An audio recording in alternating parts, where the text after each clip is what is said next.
কলকাতা টিভিতে আপনাদের সকলকে স্বাগত। আপনাদের সঙ্গে রয়েছে আমি অঙ্কুর। আসছি এই মুহূর্তের গুরুত্বপূর্ণ খবরে। রেড রোডে পশ্চিমবঙ্গ দিবস ভারতীয় জনতা পার্টির। আপনাদের জানিয়ে রাখি, আজ 20শে জুন রাজ্য সরকারের পক্ষ থেকে পয়লা বৈশাখ দিনটিকে পশ্চিমবঙ্গ দিবস হিসেবে পালন করা হলেও আজকে ভারতীয় জনতা পার্টির পক্ষ থেকে শ্যামাপ্রসাদ মুখোপাধ্যায়ের মূর্তিতে মালা দিয়ে শ্রদ্ধা জ্ঞাপন করা হয়। আজই পশ্চিমবঙ্গ দিবস বলে মন্তব্য করেছেন বিরোধী দলনেতা শুভেন্দু অধিকারী। যদিও আজকের দিনটিকে পশ্চিমবঙ্গ দিবস হিসেবে মানে না রাজ্য সরকার। আপনাদের জানিয়ে রাখি, পশ্চিমবঙ্গ দিবস 20শে জুন বলেই ভারতীয় জনতা পার্টি মানতে চাইছে। তার কারণ এই দিনটিতেই রাজ্য বিধানসভায় সেই সময় পশ্চিমবঙ্গের অন্তর্ভুক্তিকরণ নিয়ে চর্চা হয়েছিল এবং সেই কারণেই এই দিনটিকেই গুরুত্ব দেওয়া হয় বিজেপির পক্ষ থেকে।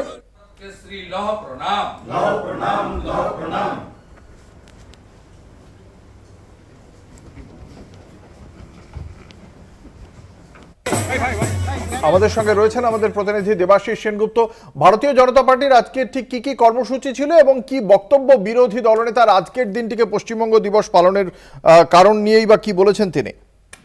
দেখো, আজকে দিনটিকে পশ্চিমবঙ্গ দিবস হিসাবে পালন করলো রাজ্যের বিরোধী দল। একদিকে যেমন তারা রিমিও রোডে যেমন সেখানে শ্যামাপ্রসাদ মুখার্জির মূর্তির সামনে তারা মালা দিয়ে যেমন পালন করেছে, পাশাপাশি বিধানসভার মধ্যেও কিন্তু শ্যামাপ্রসাদ মুখার্জির মূর্তিতে তারা প্রতিকৃতিতে মালা দিয়ে রাজ্যের বিরোধী দলনেতা শ্যামাপ্রসাদ মুখার্জিকে পশ্চিমবঙ্গ দিবস পালন করলেন। তাদের মূল বক্তব্য হলো যে স্বাধীনতার পিছনে কিন্তু শ্যামাপ্রসাদ মুখার্জির কিন্তু অবদান কিন্তু যথেষ্ট রয়েছে। আর সেই শ্যামাপ্রসাদ মুখার্জিকে মানুষের কাছে তুলে ধরার জন্য তার আদর্শে আজকে কিন্তু বাংলার যে আজকে ভাগ হতে পারেনি বা আজকে যে স্বাধীন হয়েছে তার পিছনে কিন্তু ডক্টর শ্যামাপ্রসাদ মুখার্জির যথেষ্ট ভূমিকা রয়েছে। সেই ভূমিকায় স্মরণ করিয়ে দেওয়ার জন্যই কিন্তু আজকে পশ্চিমবাংলা দিবসে কিন্তু শ্যামাপ্রসাদ মুখার্জির প্রতি তারা শ্রদ্ধা জানান। অঙ্কুর, ধন্যবাদ। আমাদের সঙ্গে ছিলেন আমাদের প্রতিনিধি দেবাশিস সেনগুপ্ত। আপনাদের জানিয়ে রাখি, এ নিয়ে বিরোধী দলনেতা শুভেন্দু অধিকারী তাঁর কি বক্তব্য শোনাব। आपका जो अपना जो दस्तावेज है उसमें ये बहुत क्लियर है। आज का दिन ही पश्चिम बंगाल का जो अपना उसका नियत की फैसला हो गया था हमारी असेंबली में, जहाँ कहाँ रहेगा। इसलिए भारत मुक्ति आज ही हुआ था। आज का दिन ही पश्चिम बंगाल दिवस है।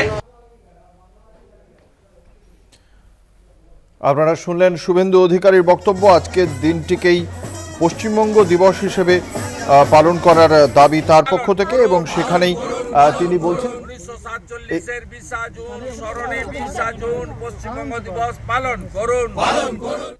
শ্রী লহ প্রণাম, লহ প্রণাম, লহ প্রণাম।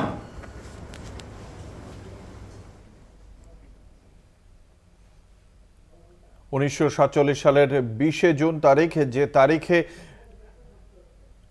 এই পশ্চিমবঙ্গকে এই ভারতবর্ষের অন্তর্ভুক্ত করার জন্য দাবি জানানো হয়েছিল, সেই দাবির প্রেক্ষিতেই আজকে এই কর্মসূচি ভারতীয় জনতা পার্টির। তারা মনে করেন যে পয়লা বৈশাখ দিনটিকে রাজ্য সরকারের পক্ষ থেকে যে পশ্চিমবঙ্গ দিবস হিসেবে উল্লেখ করা হচ্ছে, তাতে রাজ্য সরকারের যে চিন্তাভাবনা, তাতে পশ্চিমবঙ্গের যে মূল ইতিহাস তা ভুলিয়ে দেওয়ার চেষ্টা করা হচ্ছে।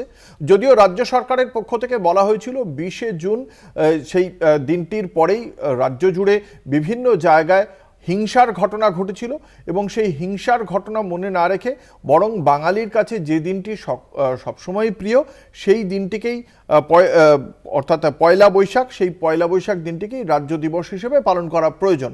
যদিও বিজেপির বক্তব্য আলাদা। তাদের বক্তব্য এই পশ্চিমবঙ্গ দিবস রাজ্য বিধানসভায় যেদিন এই পশ্চিমবঙ্গ সংক্রান্ত আইনটি নিয়ে অন্তর্ভুক্ত করার দাবিটি উঠেছিল এবং সেই দাবির প্রেক্ষিতেই পরবর্তীকালে হয়তো অনেক আন্দোলন হয়, কিন্তু এই দিনটিকে স্মরণীয় রাখতে 20শে জুন দিনটিকেই তারা পশ্চিমবঙ্গ দিবস হিসেবে গ্রহণ করতে চাইছে এবং সেই কারণেই তাদের আজকের এই কর্মসূচি।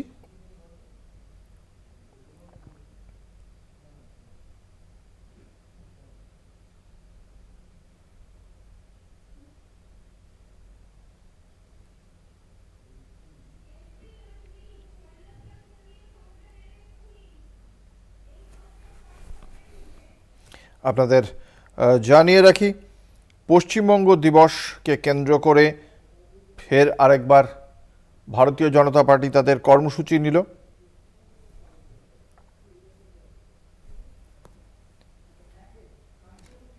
এই মুহূর্তে আমাদের সঙ্গে টেলিফোন লাইনে রয়েছেন তৃণমূল কংগ্রেসের মুখপাত্র বিশিষ্ট চিকিৎসক শান্তনু সেন। আপনাকে কলকাতা টিভির পক্ষ থেকে স্বাগত জানাই। আজকের দিনটিকেই পশ্চিমবঙ্গ দিবস হিসেবে পালন করা উচিত, এমনটাই দাবি বিরোধী দলনেতার। আজকে তাদের পক্ষ থেকে একটি শ্যামাপ্রসাদ মুখোপাধ্যায়ের মূর্তিতে মাল্যদান করে তারা কর্মসূচিও পালন করেছেন। প্রাথমিক প্রতিক্রিয়া জানতে চাইবো আপনাদের।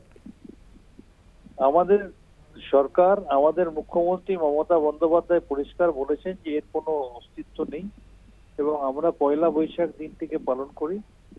শুধুমাত্র তৃণমূলের বিরোধিতা করতে হবে বলে এবং বাংলার অস্মিতা, বাংলার গরিমা নিয়ে খেলা করতে হবে বলে এরা সবসময় এই ধরনের আচরণ করে থাকে। এবং বাংলার সাংবিধানিক প্রধান রাজ্যপাল, যিনি পদ্মপালে পরিণত হয়েছেন, তার প্রত্যক্ষ এবং পরোক্ষ মদতে এই ধরনের কাজগুলো হচ্ছে। এই ধরনের বাংলা বিরোধী আচরণ, যারা একদিকে ভারতবর্ষের ইতিহাসকে বদলে দিচ্ছে, যারা 300 বছরের মোগল সাম্রাজ্যকে ইতিহাস পাতা থেকে বাদ দিচ্ছে, যারা মোহাম্মদ ইকবাল, চার্লস ডারউইনের মতো লোকেদের ইতিহাসের পাতা থেকে বাদ দিচ্ছে, অন্যদিকে বাংলার ক্ষেত্রে তারা জোর করে সরকারের সিদ্ধান্তের বিরোধিতা করে আবার বাংলা বিরোধী মনোভাব প্রমাণ করছে। তারা যত এগুলো করবে, বাংলার মানুষ ইতিমধ্যেই বিভিন্ন নির্বাচনে তাদের বর্জন করছে। 2024-এর লোকসভা নির্বাচনে সেটা প্রমাণিত। আগামী দিনেও যেটুকু আছে ধুয়ে মুছে বাংলার মানুষ রাজনৈতিকভাবে তাদের সাফ করে দেবে। অসংখ্য ধন্যবাদ। আমরা কথা বলছিলাম বিশিষ্ট চিকিৎসক তথা তৃণমূল মুখপাত্র শান্তনু সেনের সঙ্গে।